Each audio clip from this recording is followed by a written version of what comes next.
Good morning, everybody. It's Thursday, the 7th of September, and today I'd like to do the G10FX Cloud Chart Market Review for the month of September.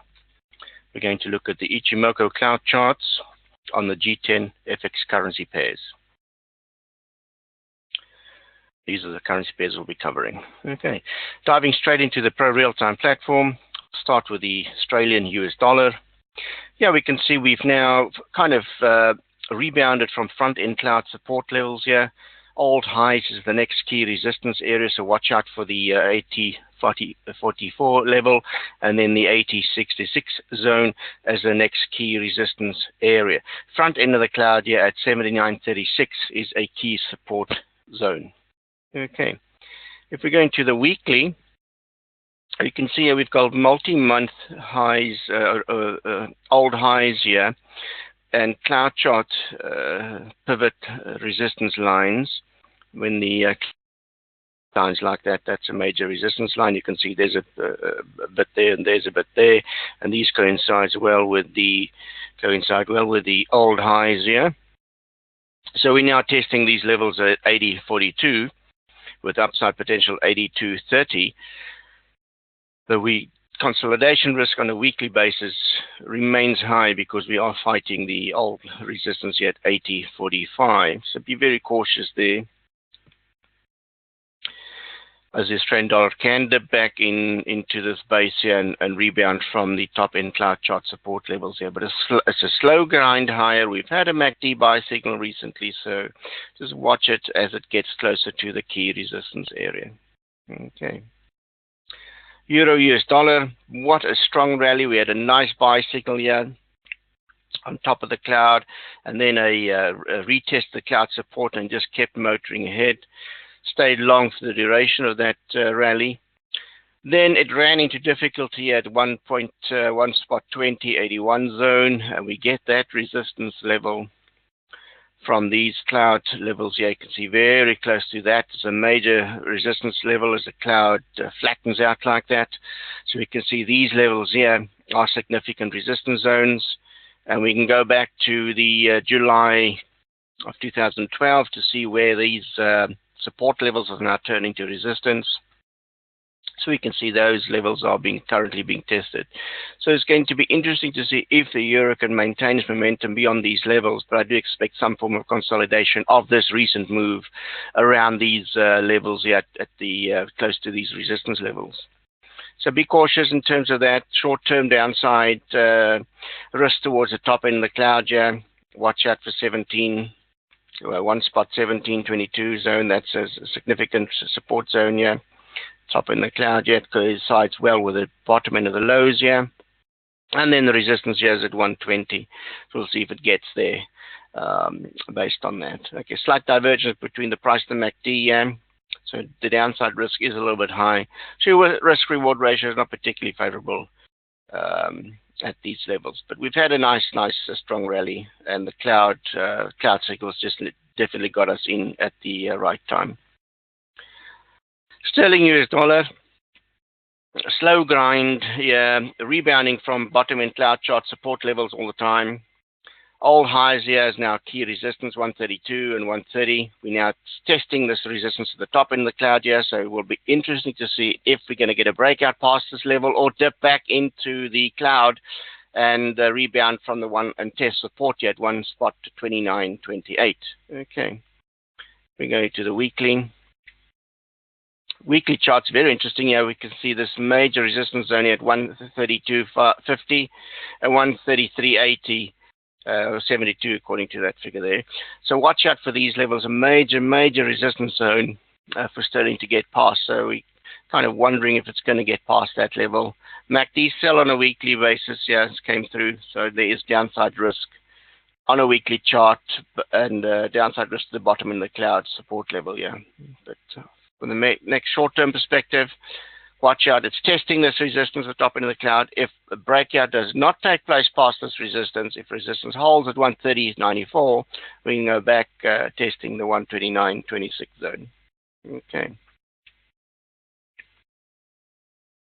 New Zealand US dollar in trouble. Price actions taking place below the cloud. We've got this cloud level here at 71.36 to look for support. Put that line in there. And the next level of support is down here at 70.68. So watch out for those levels. We could see support coming at those levels. The cloud is now the new resistance zone, and the front end of the cloud do indicate that we do have a downtrend in place now. MACD sell got us out of the right time.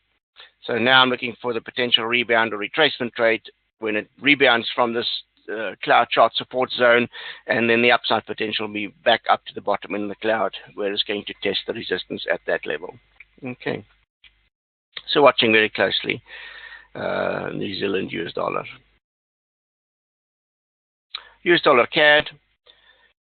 Try to find support here at the old low of July. Support broke, lost support at that level. Now it's dipped right down below. And now I'm going to look at the weekly chart to see where the cloud chart support level is going to come in next. We can see this cluster of lows here is currently being tested for support. Top end of the cloud here also being tested for support, with further downside risk to the bottom end of the cloud here at 1.17. So watching out very closely. There is downside risk here towards this significant support zone, but it's currently testing this old cloud chart support level. So going to see if support is going to come in at this area, but likely not. You can see it's really struggling. Price action is very weak. So there's still downside risk towards the 1.1724 zone. Okay. US dollar, Swiss franc rebounded nicely from old levels, old support levels in July. It's struggling to get past cloud chart resistance here. The top end of the cloud here is really major resistance zone. And if we go to the weekly chart to see where we are really stuck below negative. Downside risk towards the significant level here at 89.05, but still we can see this weekly support level of 94.55 is a major support zone, so we could see a potential rebound from that level back up to the bottom end of the cloud. So there's still downside risk here, but we do expect a retest of 94.55 because it appears to be a significant support zone, multi-month support zone. Okay.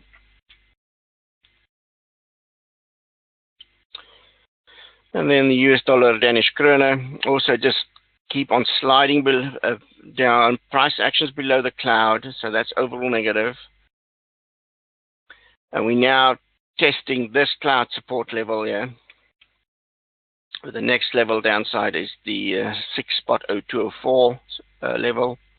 So looking very closely for a potential rebound here. That candle is actually very encouraging, so we could see a short-term swing back up towards the resistance zones here. Sorry, I need to make that daily.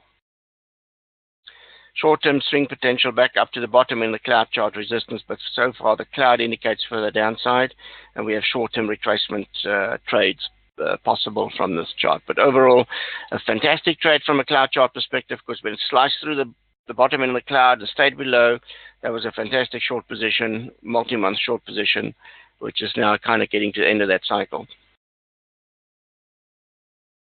US dollar Japanese yen, also similar to the Swiss franc, fighting multi-month lows here for support. So far it looks like support is holding on. The weekly charts are very interesting here. We can see the front end cloud chart support zone at that level of 108.80 is a major support zone for the US dollar Japanese yen. So we could see a potential rebound from 108 back up to 111.45. So there's a short-term trade, retracement trade within this cloud. So the bottom in the cloud here is support, and the top in the cloud here is key resistance. Okay. US dollar Norwegian krone, also similar to some of the other Swedish Nordic currencies.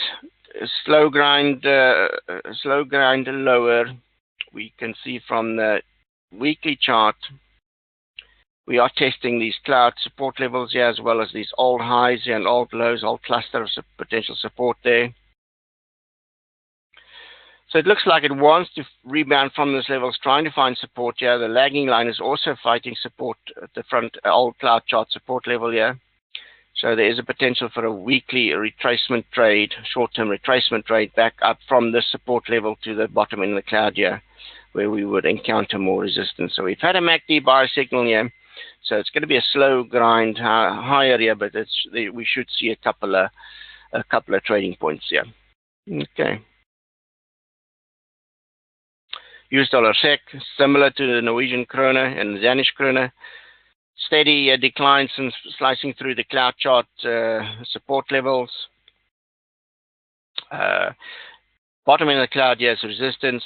If we look at the weekly, we can see we are fighting multi-month support low here from back in May 2016. So there's potential for a rebound here.